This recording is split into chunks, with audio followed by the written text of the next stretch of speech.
நம்முடைய பிதாவாகிய தேவனாலும் கர்த்தராகிய இயேசுவினாலும் ஆவியானவராலே தெரிந்து கொள்ளப்பட்டவங்கள் அனைவருக்கும் வாழ்த்துதல் செலுத்துகிறேன். இன்றைக்கு நாம் தியானிக்க தெரிந்து கொள்ளப்பட்ட பகுதி சங்கீதம் 92 அதிகாரம் 12 வசனம்.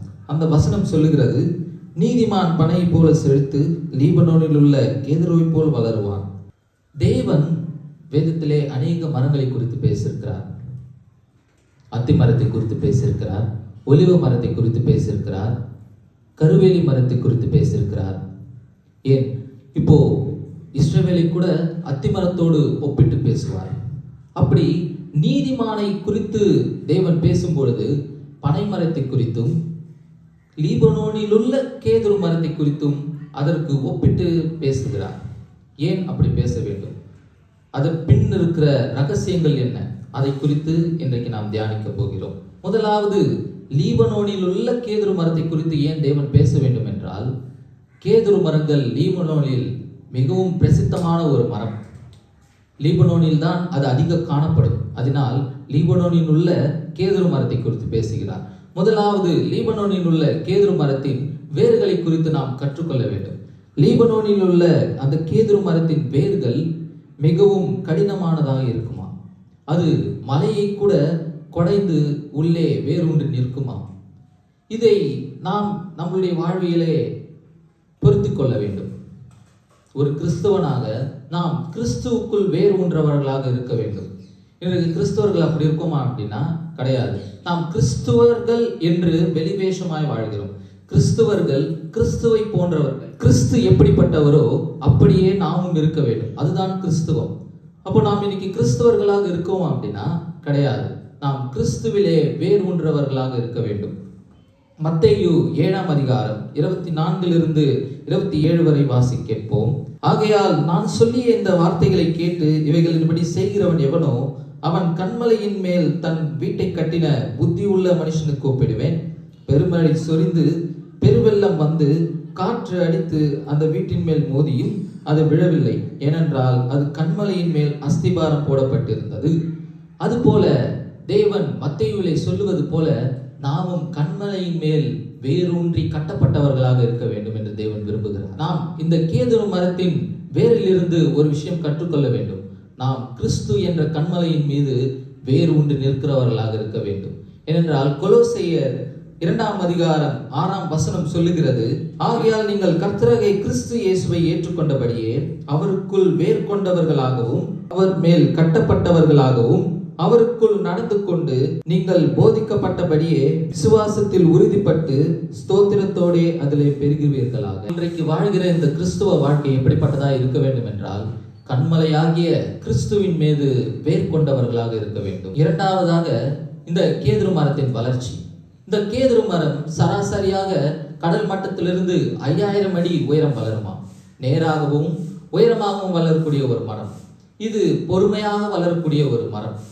உடனடியாக இந்த மூங்கிலை போல ஒரு நாளைக்கு 7 சென்டிமீட்டர் அந்த அளவில் வளரக்கூடிய மரம் கிடையாது. இது பொறுமையாகவும் நிதானமாகவும் வளரக்கூடிய ஒரு மரம். இதிலிருந்து நாம் கற்றுக்கொள்ள வேண்டிய விஷயம் என்ன அப்படின்னா, 2 பேதுரு 3 அதிகாரம் 18 வசனத்திலே பேதுரு சொல்லுகிறார், நம்முடைய கர்த்தரும் இரட்சகருமாகிய இயேசு கிறிஸ்துவின் கிருபையிலும் அவரை அறிகிற அறிவிலும் வளருங்கள். இன்றைக்கு கிறிஸ்தவர்களாகிய நாம் எதிலே வளர்கிறோம் என்று நாம் யோசித்து பார்க்க வேண்டும். நாம் எதில் வளரணும்? நம்ம செல்வாக்கிலையும் ஐஸ்வர்யத்திலும் தான் வளர நம்ம பார்க்குறோமே தவிர, தேவனை அறிகிற அந்த அறிவின் மேன்மையை நம்ம பார்க்குறதே கிடையாது. அந்த அறிவில் நம்ம வளரணும்னு யோசிக்கிறதே கிடையாது. நம்மளுடைய எல்லா ஜபமும் உடனடியாக கேட்கப்பட வேண்டும் என்று நினைக்கிறோம். ஆனால் இந்த கேதுரு மரத்தின் வளர்ச்சியிலிருந்து தேவன் நமக்கு ஒரு விஷயத்தை கற்றுக் கொடுக்க பார்க்கிறார். என்ன அப்படின்னா, நாம் நிதானமாக தேவனோடு இருந்து காத்திருக்க வேண்டும். நம்மளுடைய வளர்ச்சி தேவனோடு இருந்தால், நாம் அந்த கன்மலையின் மேல் வேரூன்றி நிற்கிறவர்களாக இருந்தால் நம்முடைய வளர்ச்சி பொறுமையாக இருக்கும். ஆனால் நாம் எந்த மரத்தை காட்டிலும் 5000 அடி உயர வளருவோம் என்று தேவன் இந்த மரத்தின் மூலமாக நமக்கு காண்பிக்கிறார். மூன்றாவதாக, இந்த கேதுரு மரத்தின் நறுமணம். இந்த கேதுரு மரம் உயரத்தில் மட்டும் சிறந்ததல்ல, தன்னுடைய நறுமணத்திலும் இது பெயர் பெற்றதாக இருக்கிறது. இதனுடைய நறுமணம் பூச்சிகளை தன்னிடத்தில் வரவேற்காதாம், அந்த மரத்தை அழுகி போக விடாதாம், பூஞ்சை வர விடாதாம். இதிலிருந்து நாம் என்ன கற்றுக்கொள்ளப் போகிறோம், இதிலிருந்து தேவன் நமக்கு என்ன கற்றுக் கொடுக்கிறார் என்று நாம் பார்த்தோமானால் எடுத்து வாசி கேட்போம். 2 கொரிந்தியர் 2ஆம் அதிகாரம் 15ஆம் வசனம் 16ஆம் வசனம். ரட்சிக்கப்படுகிறவர்களுக்குள்ளேயும் கெட்டு போகிறவர்களுக்குள்ளேயும் நாங்கள் தேவனுக்கு கிறிஸ்துவின் நற்கந்தகமாக இருக்கிறோம். கெட்டு போகிறவர்களுக்குள்ளே மரணத்துக்கு ஏதுவான மரண வாசனையாகவும் ரட்சிக்கப்படுகிறவர்களுக்குள்ளே ஜீவனுக்கு ஏதுவான ஜீவ வாசனையாகவும் இருக்கிறோம் என்று பவுல் கூறுகிறார். நம்முடைய கிறிஸ்தவ வாழ்க்கை மற்றவர்களுக்கு நறுமணம் கொடுக்கிற ஒரு வாழ்க்கையாக இருக்க வேண்டும். நாம் மரித்தாலும் அந்த வாழ்க்கை பேசப்பட வேண்டும். நம்முடைய சாட்சி அங்கே பேசப்பட வேண்டும். நான் தேவனுக்காக வாழ்ந்தேன், தேவனுக்காக மரிப்பேன், நாம் நித்திய ஜீவன் பெற்றோம் என்று மற்றவர்கள் அறிந்து கொள்ளும்படியாக நாம் வாழ வேண்டும். இதுவே கிறிஸ்துவர்களுடைய வாழ்க்கை, இதுவே கிறிஸ்து கற்பித்த வாழ்க்கை. ஆனால் இன்னைக்கு நம்ம கிறிஸ்துவர்கள் எப்படி வாழ்கிறோம்? நம்மளுடைய தேவைகளை குறித்து மட்டுமே நம்மளுக்கு கவலையாக இருக்கிறது. இந்த கேதுரு மரத்தின் வாசனையை போல, இந்த கேதுரு மரத்தின் நறுமணத்தை போல நாம் பாவத்தின் எந்த ஒரு உலக செயல்களையோ நம்மிடத்தில் அண்ட விடக்கூடாது. இன்றைக்கு நாம் அப்படி இருக்கோமான்னு பார்த்தீங்கன்னா கிடையாது. நாம் நம்மளுடைய தேவைகளை குறித்தும் நம்மளுடைய பிரச்சனையை குறித்தும் தான் நாம் யோசிக்கிறோமே தவிர மற்றவங்களுக்கு பிரச்சனை வரக்கூடாது என்று நாம் யோசிக்கிறதே கிடையாது. இந்த கேதுரு மரத்தின் நறுமணத்தை போல நாமும் மற்றவர்களுக்கு, நம்மை சார்ந்தவர்களுக்கு எந்த ஒரு தீங்கும் வரவிடக்கூடாது, நமக்கும் அந்த தீங்கு அணுகக்கூடாது என்று வாழ்கிறவர்கள் தான் கிறிஸ்தவர்களாக இருக்கிறார்கள்.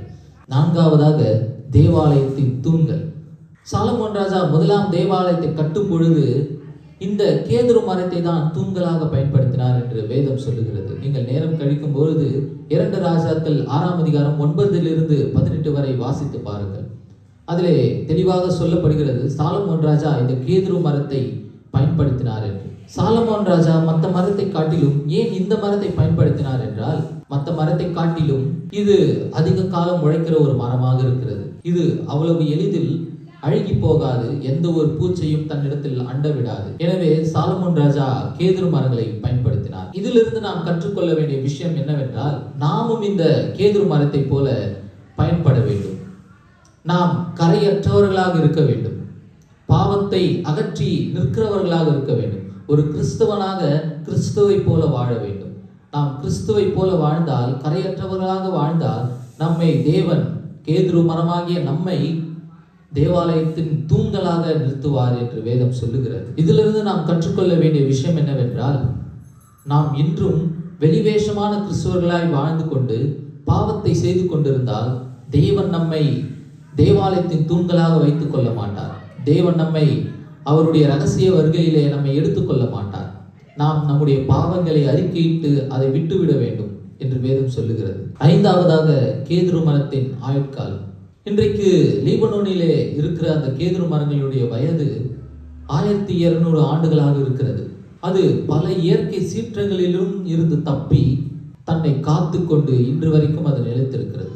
இது எதை காண்பிக்கிறது என்றால், வெளிப்படுத்துதல் விசேஷம் 20ஆம் அதிகாரத்திலே சொல்லப்படுகிற அந்த 1000 காலத்து அரசாட்சியை குறித்து காண்பிக்கிறது. இதிலிருந்து நாம் கற்றுக்கொள்ள வேண்டிய விஷயம் என்னவென்றால், நாம் கிறிஸ்துவில் நிலைத்திருந்தால் நாம் அவரோடு கூட 1000 கால அரசாட்சியிலே நிலைத்திருப்போம் என்று இது காண்பிக்கிறது.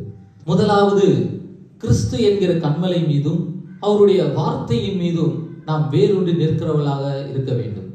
2வது, நாம் வேரூன்றி நின்றால் நம்மில் வளர்ச்சி உண்டாகும், அதாவது ஆவிக்குரிய வளர்ச்சி உண்டாகும். 3வது, நம்மில் ஆவிக்குரிய வளர்ச்சி இருந்தால் நாம் நற்கந்தகத்தை வீசுகிறவர்களாக இருப்போம், நம்மில் பாவம் இல்லாதவர்களாக இருப்போம். நம்மில் பாவம் இல்லை என்றால் 4வதாக நம்மை தேவன் தம்முடைய தேவாலயத்தின் தூண்களாக வைப்பார் என்று வேதம் சொல்லுகிறது. 5வதாக, நாம் தேவாலயத்தின் தூண்களாக இருந்தோமானால் அவருடைய நித்திய கால அரசாட்சியிலே நாமும் அவரோடு கூட இருப்போம். இவைகளையே இந்த கேதுரு மரங்கள் நமக்கு கற்றுக் கொடுக்கின்றன. கர்த்தர் தாமே உங்களை ஆசீர்வதித்து சதா காலங்களில் உங்களோடு இருப்பாராக. ஆமென்.